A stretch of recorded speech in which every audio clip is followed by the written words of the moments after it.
નમસ્તે મિત્રો, જ્ઞાન ગંગા યુટ્યુબ ચેનલ પર તમારું હાર્દિક સ્વાગત છે મિત્રો।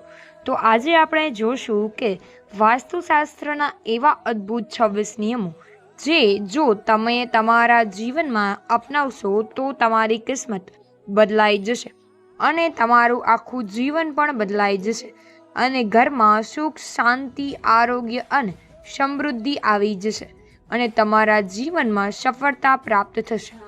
અને આજે આપણે એવા 26 નિયમોનું પાલન કેવી રીતે કરવું જોઈએ તે આપણે સમજીશું, જે દરેક ઘરના લોકો માટે અત્યંત જરૂરી છે।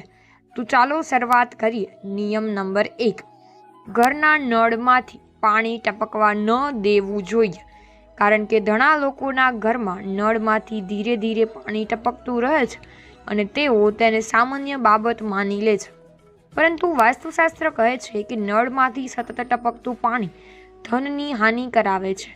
જેમ પાણી ટપકતું રહે છે તેમ ઘરના પૈસા પણ ધીમે ધીમે ખર્ચ થઈ જાય છે અને આથી જો તમે ક્યાંય પણ ન ટપકતો હોય તો તમે તેને તાત્કાલિક સુધારી લો અને જ્યાં પાણીનો વ્યર્થ થાય છે ત્યાં લક્ષ્મીજીનું નિવાસ લાંબો સમય સુધી ટકતું નથી।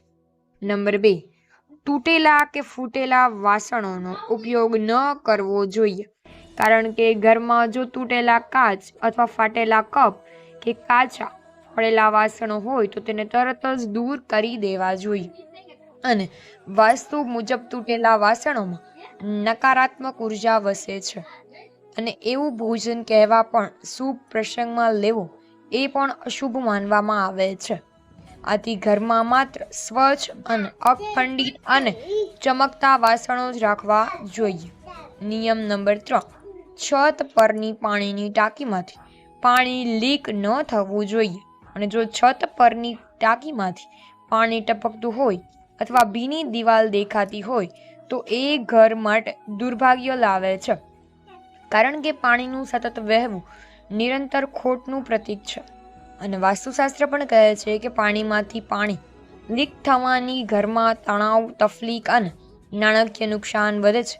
તેથી છત અને ટાંકીની નિયમિત તપાસ કરવી જોઈએ। નિયમ નંબર 4, પૂજા ઘરનું નિર્માણ। હા મિત્રો, પૂજા ઘરનું નિર્માણ વાસ્તુ મુજબ કરવું અથવા પૂજા ઘર એ આપણા ઘરના આત્મા સમાન છે। તે હંમેશા ઈશાન કોણે અર્થાત ઉત્તર પૂર્વ દિશામાં હોવું જોઈએ અને ઘણા લોકો અનેક દેવી દેવતાઓ, મૂર્તિઓ અને ફોટાઓ એકસાથે રાખે છે, પણ જો વાસ્તુશાસ્ત્ર મુજબ એક જ દેવી દેવતાની મૂર્તિ, એક જ મૂર્તિ અથવા એક જ તસવીર રાખવી જોઈએ અને એક જ દેવી દેવતાઓના અનેક સ્વરૂપ રાખવાથી માનસિક ઉર્જામાં ભટકે છે અને તમારી એકાગ્રતા પણ ઘટે છે। નંબર 5, તિજોરીમાં હળદર અને ચોખા પીળા કપડામાં બાંધી રાખવા। એ વાસ્તુ કહે છે કે ઘરની તિજોરી લક્ષ્મીજીનું નિવાસ સ્થાન છે, તો તિજોરીમાં જો હળદરની કેટલીક ગાંઠો અને થોડા ચોખા અથવા પીળા કપડામાં બાંધીને તમે રાખવામાં આવે છે તો ધન સંપત્તિમાં પણ વૃદ્ધિ થાય છે। હળદર અને ચોખા બંને લક્ષ્મીનું પ્રતીક છે અને એ નારંગી પીળો રંગ સમૃદ્ધિનું સૂચક છે। નિયમ 6, સપ્તાહમાં એકવાર સમૃદ્ધિ એટલે કે મીઠાથી કોહળો મારવો। વાસ્તુશાસ્ત્ર કહે છે કે ઘરનું ભૂમિ સ્થાન નકારાત્મક ઉર્જા એટલે કે સૌથી વધુ શોષે છે। જો તમે અઠવાડિયામાં એકવાર ગુરુવાર સિવાય સમૃદ્ધિ એટલે કે મીઠું પાણીમાં ભેળવીને પહોળો મારવામાં આવે છે તો ઘરનું વાતાવરણ પણ શુદ્ધ થાય છે અને કુટુંબમાં સુખ શાંતિ રહે છે અને મીઠું નકારાત્મક શક્તિઓને શોષી લે છે। આથી એક જ અત્યંત અસરકારક વાસ્તુ ઉપાય છે। નંબર 7, દરરોજ સવારે અને સાંજે કપૂર પ્રગટાવવું, એટલે કે કપૂર ઘરમાં નકારાત્મક ઉર્જા નષ્ટ કરે છે। તેના ધૂમ્રથી પરિસર શુદ્ધ થાય છે અને વાતાવરણ સકારાત્મક બને છે। સવારે અને સાંજે જ્યારે તમે દીવો પ્રગટાવો ત્યારે થોડું કપૂર જરૂર બાળવું, કારણ કે આ ઉપાય ઘરના દરેક ખૂણે પવિત્રતા ફેલાવે છે અને માનસિક શાંતિ આપે છે। નંબર 8, ઘરમાં ઝાડા કે ધૂળના જમા ન થવા દેવા જોઈએ, કારણ કે મકડીના જડા અથવા તો ધૂળના કણો એ સ્થિર નકારાત્મક ઉર્જાનું પ્રતીક છે। જ્યાં જડા બને છે ત્યાં ઉર્જાનો પ્રવાહ અટકી જાય છે. આથી દરરોજ કે ઓછામાં ઓછું અઠવાડિયામાં એકવાર સફાઈ જરૂરથી કરવી જોઈએ. અને મિત્રો, છતના ખૂણાઓ ચોખ્ખા રાખવા જોઈએ કે જ્યાં પ્રકાશ અને હવા પહોંચે છે. ત્યાં કદી અંધકાર ટકે નહીં. નંબર 9 કે કચરો કે પાણીનો જમાવ ન થવા દેવા જોઈએ. બહાર કચરાનું ઢગલું અથવા તો પાણીનો ખાડો જો રહેતો હોય તો તે રોગ, તણાવ અને ગરીબી લાવે છે. તો વાસ્તુ મુજબ સ્થિર પાણી નકારાત્મક શક્તિઓને આકર્ષે છે. આથી ઘરના દરેક ખૂણામાં સ્વચ્છતા રાખવી અનિવાર્ય છે. સ્વચ્છ ઘર એટલે કે સકારાત્મક ઘર. હા મિત્રો, નિયમ 10, છત પર કચરો અથવા તો તૂટેલી ખાટલો, જૂનામાં જૂના સામાન ન રાખવા જોઈએ. ઘણા લોકો છત પર જૂના ખાટલા, કબાટ કે તૂટેલા સામાન રાખી દે છે. પણ વાસ્તુશાસ્ત્ર કહે છે કે છત એ ઘરના આકાશ તત્વનું પ્રતિનિધિત્વ કરે છે.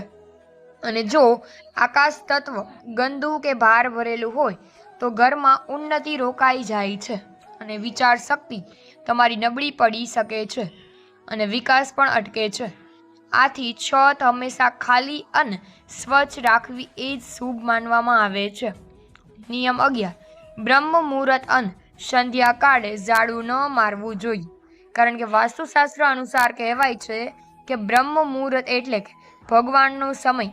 એ સમયે ઘરનું વાતાવરણ અત્યંત પવિત્ર હોય છે અને જો એ સમયે ઝાડુ મારવામાં આવે તો એ સકારાત્મકતા ઉર્જાને બહાર કાઢી દે છે. એ જ રીતે સંધ્યા સમયે પણ જ્યારે દીવો પ્રગટાવવાનો સમય હોય ત્યારે ઝાડુ મારવાથી લક્ષ્મીજી એ ઘર છોડીને જતી રહે છે. અને હા, ઝાડુ હંમેશા એવી જગ્યાએ રાખો કે જ્યાં બહારથી આવતા મહેમાનને દેખાય કે નહીં. કારણ કે ઝાડુ હંમેશા ખાટલાની નીચે કે ખડું રાખવા પણ અશુભ ગણવામાં આવે છે. અને મિત્રો, હંમેશા તમારે નિયમ પ્રમાણે ચાલવું જોઈએ. નિયમ 12, ઘરના ઉત્તર અને પૂર્વ ભાગને હંમેશા ખુલ્લો અને સ્વચ્છ રાખવો. અથવા તો વાસ્તુશાસ્ત્ર મુજબ ઉત્તર દિશા એ કુબેર દેવની દિશા કહેવામાં આવે છે. અને મિત્રો, તમે હંમેશા ધન, પ્રવાહ અને સૂર્યપ્રકાશ બંને અટકી જાય છે. તો આથી ઘરના ઉત્તર અને પૂર્વ ભાગને હંમેશા ખુલ્લા હવા અને પ્રકાશથી ભરપૂર રાખવા જોઈએ. નિયમ 9 તો વોશરૂમ હંમેશા શુષ્ક રાખવો. ઘણા ઘરોમાં બાથરૂમ હંમેશા ભીના રહે છે. પણ મિત્રો, ભીનું વોશરૂમ નકારાત્મક ઉર્જાને આમંત્રિત કરે છે કે જ્યાં પાણી ભેગું રહે છે અને ત્યાં જળ તત્વ અનુસંતુલિત બને છે. આથી દરેક ઉપયોગ બાદ બાથરૂમને સૂકવવું અને હવા પ્રવેશ માટે વિન્ડો રાખવી જરૂરી છે. નિયમ 13, પશ્ચિમ દિશાને ખાલી કે હલકી ન રાખવી જોઈએ. કારણ કે પશ્ચિમ દિશા સ્થિરતાનું પ્રતીક છે અને જો પશ્ચિમ દિશા ખાલી હોય તો કરિયર અને વ્યવસાયમાં અસ્થિરતા આવતી રહે છે. વાસ્તુ અનુસાર આ દિશામાં થોડી મજબૂત દિવાલ અથવા તો ભારહારે વસ્તુ રાખવી શુભ માનવામાં આવે છે. નંબર 14, જાંબલી કે ગાઢ જાંબલી રંગની પડદા અથવા ચાદર ન રાખવી. કારણ કે વાસ્તુમાં રંગોનું વિશેષ મહત્વ છે. તો જાંબલી કે ગાઢ રંગો માનસિક અસંતુલન અને ચિંતાનો સંકેત આપે છે. બદલે લાઇટ કલર્સ જેમ કે હળવો પીળો, લીલો કે આકાશી રંગ શુભ માનવામાં આવે છે, જે ઘરના વાતાવરણને શાંત અને આનંદ બનાવે છે. તો નંબર 15, સીડીઓની દિશા પૂર્વથી પશ્ચિમ અથવા તો મિત્રો ઉત્તરથી દક્ષિણ રાખવી જરૂરી છે. તો ઘરમાં સીડીઓ ખોટી દિશામાં બને તો એ સમૃદ્ધિમાં અવરોધ કરે છે. વાસ્તુશાસ્ત્ર કહે છે કે સીડીઓ કદી પણ ઈશાન કોણ ઉત્તર પૂર્વમાં ન હોવી જોઈએ. કારણ કે એ દિશા પવિત્ર માનવામાં આવે છે અને ત્યાં સીડીઓનું કારણ ઘરના સકારાત્મક તત્વોને દબાવે છે. સીડીઓ પૂર્વથી પશ્ચિમ અથવા ઉત્તરથી દક્ષિણ તરફ જ હોવી ખૂબ જ શુભ માનવામાં આવે છે. નંબર 16, દિવાલો કે છત પરની દરાર તાત્કાલિક પુરાવવી જોઈએ. કારણ કે દિવાલો અથવા તો છત પર પડેલી દરાર ઘરના મન સમાન છે.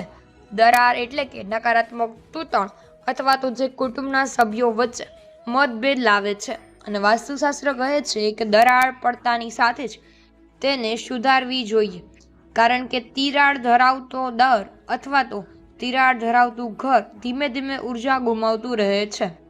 નંબર 17, બિસ્તર સામે કાચ અથવા તો કે આઈનો ન રાખવો જોઈએ. અને જો ખાટલાની સામે કાચ હશે તો સૂતા સમયે પોતાની પ્રતિછબી દેખાશે, કે જે વાસ્તુશાસ્ત્ર અનુસાર મુજબ અશુભ માનવામાં આવે છે.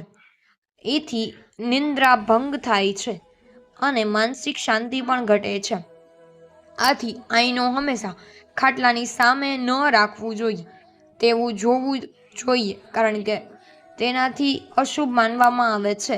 નંબર 18, બેડરૂમમાં દેવી દેવતીની મૂર્તિ તસવીર ન રાખવી જોઈએ. બેડરૂમ એ આરામ અને ગોપનીયતા માટેનું સ્થાન છે, કે અહીં દેવ અને દેવીની પ્રતિમા રાખવી એ અશુભ માનવામાં આવે છે, કારણ કે ત્યાં નૈસર્ગિક ક્રિયાઓ અને આરામ બંને થાય છે.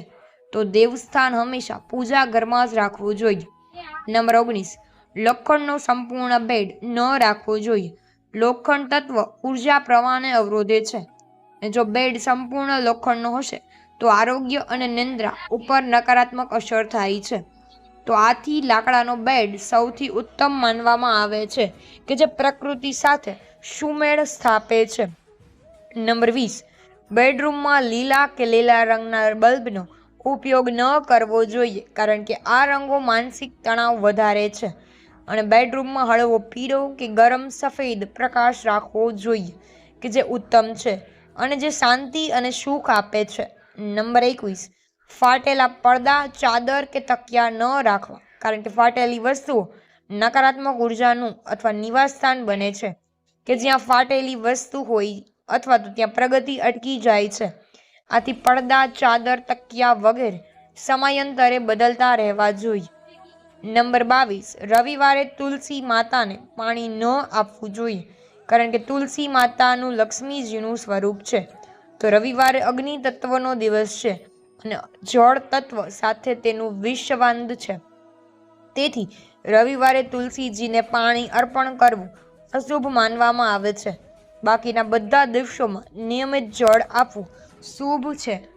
નંબર 23, બેડરૂમના દરવાજા સામે કે છતના બીમ નીચે ખાટલો ન રાખવો જોઈએ. બીમના નીચે સુવાથી માનસિક ભાર વધે છે અને દરવાજા સામે હંમેશા ખાટલો રાખવાથી ઉર્જાનો પ્રવાહ તૂટે છે. તો વાસ્તુશાસ્ત્ર કહે છે કે સૂવાની જગ્યા શાંત અને નિરાંતે ભરેલી હોવી જોઈએ, કે જ્યાં ઉર્જાનો પ્રવાહ અવરોધિત ન થતો હોય. નંબર 24, બેડરૂમમાં જૂતા, ચપ્પલ કે અવાજ કરનાર વસ્તુ ન રાખવી જોઈએ. બેડરૂમ આરામ અને શાંતિનું સ્થાન છે, કે જે જૂતા, ચપ્પલ અથવા તો ગંદા સામાન રાખવાથી ત્યાં નકારાત્મક શક્તિ પ્રવેશ કરે છે. તેથી એ વસ્તુઓ હંમેશા બહાર કે અલગ સ્થળે જ રાખવી જોઈએ. નંબર 25, ભોજન કર્યા પછી થાળીમાં હાથ ન ધોવા જોઈએ, કારણ કે વાસ્તુશાસ્ત્ર પ્રમાણે થાળીમાં હાથ ધોવાથી લક્ષ્મીજીનું અપમાન થાય છે. આથી હંમેશા હાથ ધોઈને જ અલગ જગ્યાએ પાણીના વાસણ કે સિંકમાં ધોવા જોઈએ. અને આ ઉપાય નાની નાની વાત લાગે તો પરંતુ ખૂબ જ મોટી અસરકારક છે. નિયમ હંમેશા 26, ઝાડુ કદી તીરતું કે ઊભું ન રાખવું. ઝાડુ લક્ષ્મીજીનું પ્રતીક માનવામાં આવે છે, તેથી તેને તીરકું કે ઊભું રાખવાથી ધનહાનિ અને અશાંતિ થાય છે. તો ઝાડુ હંમેશા નીચેની બાજુ સૂચિત કરીને જમીન પર રાખવું જોઈએ, અને તેનું સન્માન રાખવું એ પણ સમૃદ્ધિનું રહસ્ય છે. તો મિત્રો, આ હતા વાસ્તુશાસ્ત્રના સમગ્ર 26 એવા નિયમો કે જેઓ આપના ઘરનું જે નસીબ છે તે બદલી શકે છે.